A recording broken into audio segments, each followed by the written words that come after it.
कहते हैं खेलना पड़ता है जिंदगी से, आशिकी इतनी सस्ती नहीं है। भगवान की भक्ति आसान नहीं है। जो भी इस भक्ति के मार्ग में एक कदम बढ़ाया है उसको ना जाने कितने कितने कष्ट झेलने पड़े हैं, दुख झेलने पड़े हैं, तब तो जाकर के पार ब्रह्म परमात्मा मिलता है। लेकिन ये सब कब की बात है? सतयुग, द्वापर, त्रेता की। कलयुग में, कलयुग केवल नाम आधार। यहाँ ज्यादा कठिन भक्ति करने की आवश्यकता नहीं है, तप बल तपस्या करने की कोई आवश्यकता नहीं है। सिर्फ नाम मात्र से प्राणी वो पार जा सकता है। एक बार अगर प्राणी राम नाम ले लेता है तो उसका भी कल्याण होता है। एक बार राम नाम की कीमत पता है आप लोगों को? एक बार राम नाम की कीमत क्या होती है? नहीं पता ना? तो ये एक बार राम नाम की कीमत सभी लोग सुनते हैं, इसके बाद भगवान की कथा में प्रवेश करते हैं। एक बार किसी गांव में 3 भाई थे। तो 2 भाई बड़े सज्जन थे, रामायण का रोज पाठ करते थे, कथा सत्संग में जाते थे तो बड़ा ही ज्ञानवान थे। लेकिन जो एक छोटा भाई था तो उसकी संगति बिगड़ गई। और जब संगति बिगड़ गई, और कुसंग के लक्षण क्या होते हैं आप लोग जानते हो? कुसंग जो है उसके लक्षण क्या होते हैं? कहीं शराब पीने में निकल गया तो शराब ही पीता है, कहीं जुआ खेलने में निकल गया तो जुआ। ये सब क्या है? कुसंग के लक्षण है।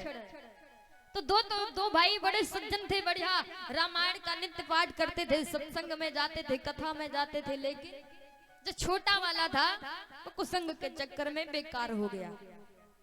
तो दोनों भाई ने देखा कि मेरा छोटा भाई बड़ा अत्याचार करता है, पापाचार करता है, इसको कोई ज्ञान नहीं है, भगवान इसका कल्याण कैसे होगा?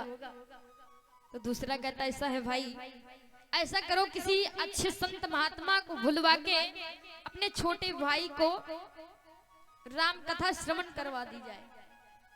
राम कथा श्रवण करवा दी जाए, हो सकता है इसका कल्याण हो जाए। तो दोनों ने एक बहुत बड़े संत को बुलवाया। जब संत को बुलवाया तो संत महात्मा आए, बड़ा स्वागत सम्मान किया।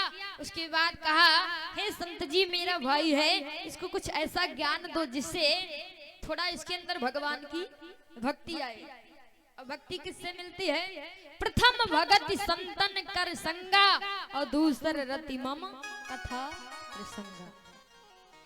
पहली भक्ति संतों का साथ करने से मिलती है, इसलिए संत को बुलवाया। और जब संत मिलेगा तो हमको आपको कथा मिलेगी, और जब कथा मिलेगी तो ज्ञान मिलेगा, जब ज्ञान होगा तो वैराग्य आएगा, और जब वैराग्य आएगा तो भक्ति आना ही आना है। तो इसलिए बुलवाया। तो संत महात्मा उसको देखा और दूर से बुलाया, बेटा यहाँ।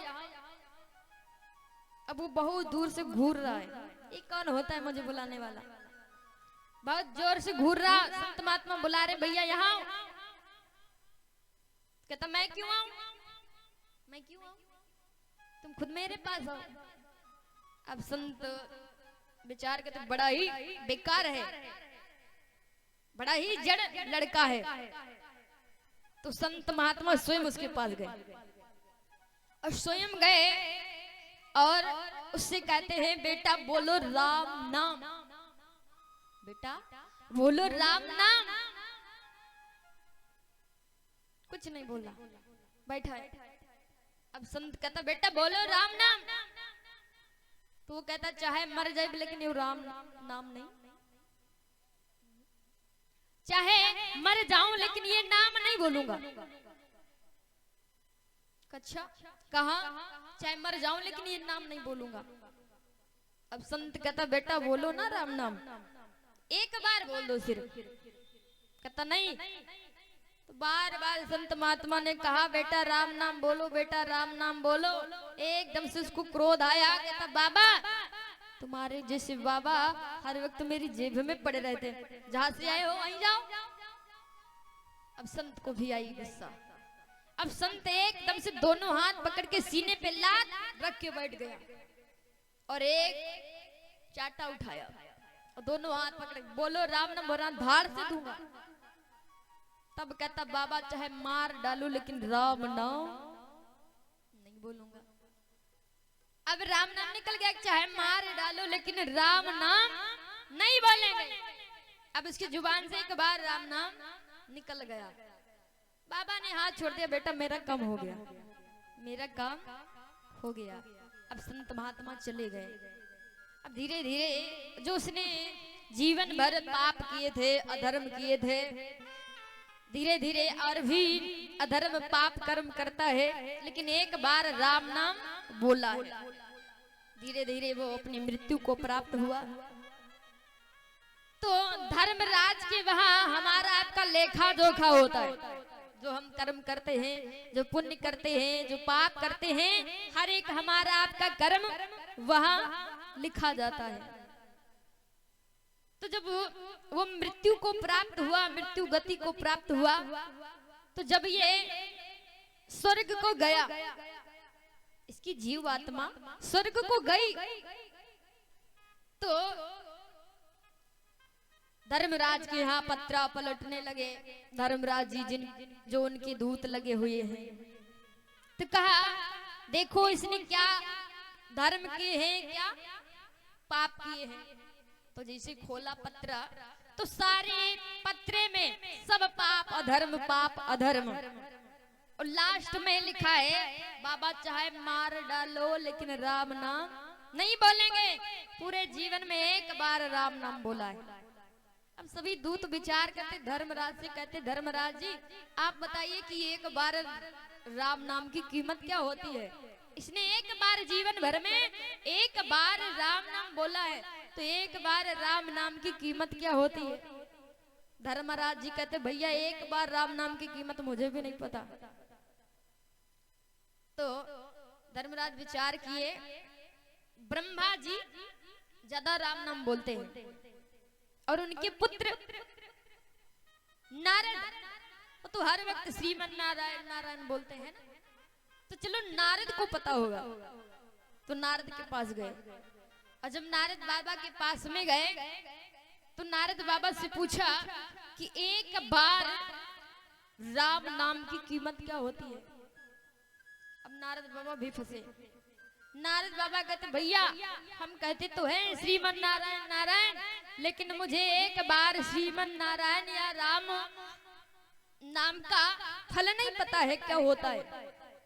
हाँ मेरे पिताजी ब्रह्मा जी वो हमेशा रटते हैं, चलो उनसे पूछते हैं। तो कहा ठीक, अब इसको तो भी ले चलेंगे साथ में।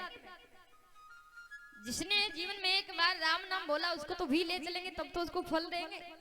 अब उससे कहता बेटा तू चल मेरे साथ।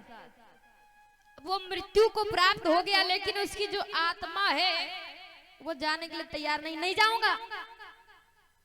कहा बेटा चलो, तो कहा नहीं। अब देवता बड़े परेशान है, नारद बाबा परेशान, धर्मराज परेशान, सारे दूत परेशान हैं। ये कहता नहीं जाऊंगा।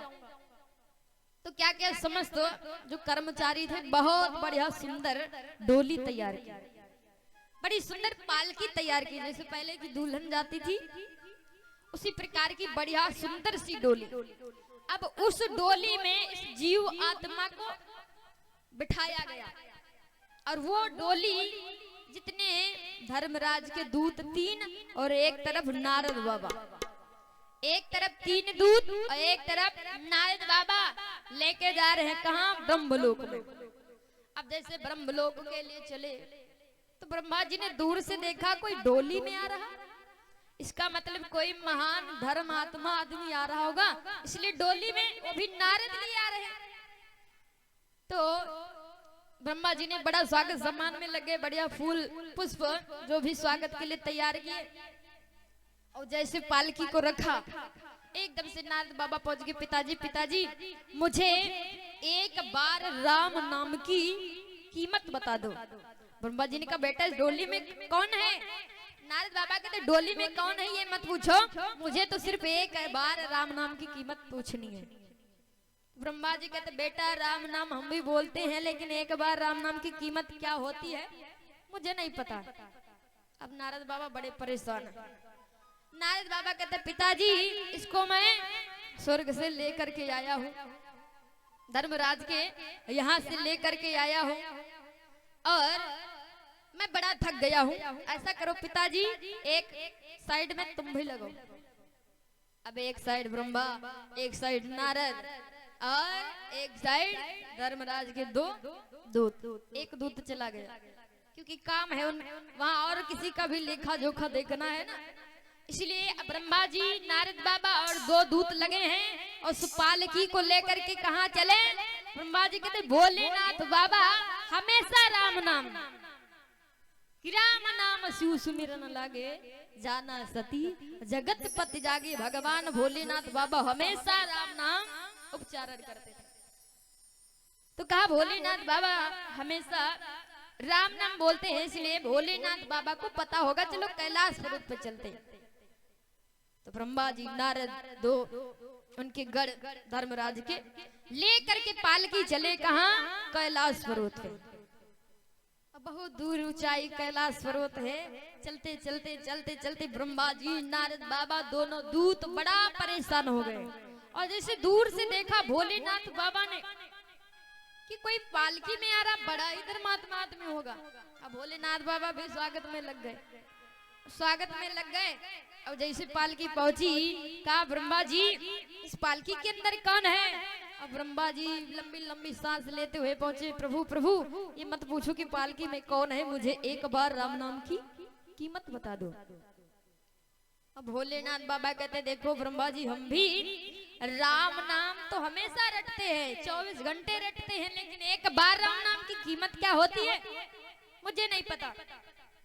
तो कहा कौन बताएगा फिर। तो कहा एक बार राम नाम की कीमत श्री नारायण भगवान को पता है, वहां चलो। और नारायण भगवान कहाँ रहे थे, नारायण भगवान कहाँ रहे थे किसी को पता है। हिंद देते हैं, एक कुंड है, कुंड कहाँ रहते, वैकुंठ कहाँ रहते, वैकुंठ। तो भोलेनाथ बाबा कहते मुझे भी नहीं पता है, ऐसा करो नारायण भगवान को पता होगा, वहां लेके चलो इसको। तो भोलेनाथ बाबा जब बताया कि वहां लेकर के चलो, तो ब्रह्मा जी कहते देखो भोलेनाथ बाबा इसको ना जाने मैं अपने ब्रह्म लोक से लेके चले आ रहा हूँ, इतनी ऊंची पे चला आ रहा हूँ, बड़े कंधे दर्द करने लगे हैं। नारद बाबा कहते मैं भी बहुत थक गया हूँ, ऐसा करो तुम भी लगो एक तरफ, तुम भी लगो। अब एक घर चला गया, ब्रह्मा जी लगे, नारद लगे, भोलेनाथ बाबा लगे, उस पालकी को लेकर के पहुंचे बैकुंठ धाम में।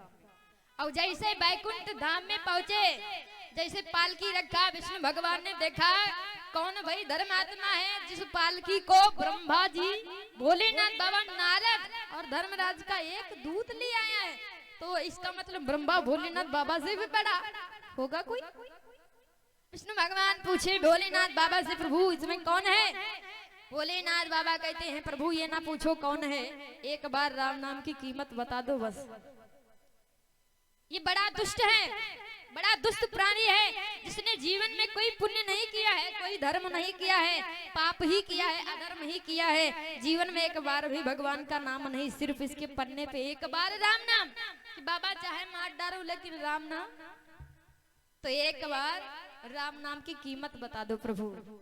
विष्णु भगवान मुस्कुराए, बाबा अभी तुमको एक बार राम नाम की कीमत नहीं पता है। जिसको देवता बढ़िया सुंदर सी पालकी में बिठा के स्वयं बैकुंठ में ले जाए, इससे बढ़कर के राम नाम की कीमत क्या होगी उनको नहीं पता है। एक बार राम नाम बोला तो देवता उसे पालकी में बिठा के बैकुंठ में भेज दिया। तो हम लोग ना जाने कितनी बार राम नाम यहाँ बैठ के बोलते हैं, तो बहुत सारे फल मिलेंगे सभी को। इसलिए भाव के साथ प्रेम श्री गोविंद भगवान की, रामचंद्र भगवान की। इसलिए कहते हैं सभी लोग भाव के साथ बोलो।